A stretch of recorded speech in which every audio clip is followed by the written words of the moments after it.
पंतप्रधान नरेंद्र मोदी यांच्या हस्ते नवी दिल्लीत पीएम धनधान्य कृषी योजना आणि कडधान्य उत्पादन आत्मनिर्भरता मोहिमेला प्रारंभ. या दोन्ही योजना शेतकऱ्यांच्या आयुष्यात आमूलाग्र परिवर्तन घडवतील. संपूर्ण देशाचा विकास होत असताना कृषी क्षेत्र वंचित ठेवून चालणार नाही, पंतप्रधानांचं प्रतिपादन.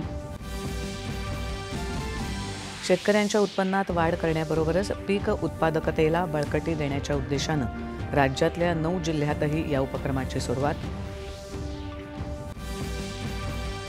कृत्रिम बुद्धिमत्तेच्या मदतीनं कृषी क्षेत्रात आमूलाग्र परिवर्तन शक्य, मुख्यमंत्री देवेंद्र फडणवीस यांचं प्रतिपादन.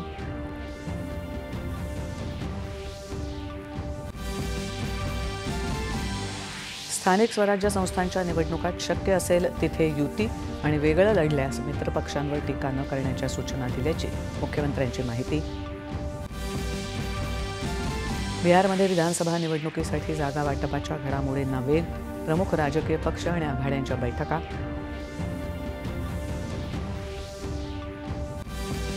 दिल्ली इथे सुरू असलेल्या दुसऱ्या क्रिकेट कसोटीत भारताच्या गोलंदाजांपुढे वेस्ट इंडिजची शरणागती. 8 गडी गमावत वेस्ट इंडिजवर फॉलोऑनची नामुष्की.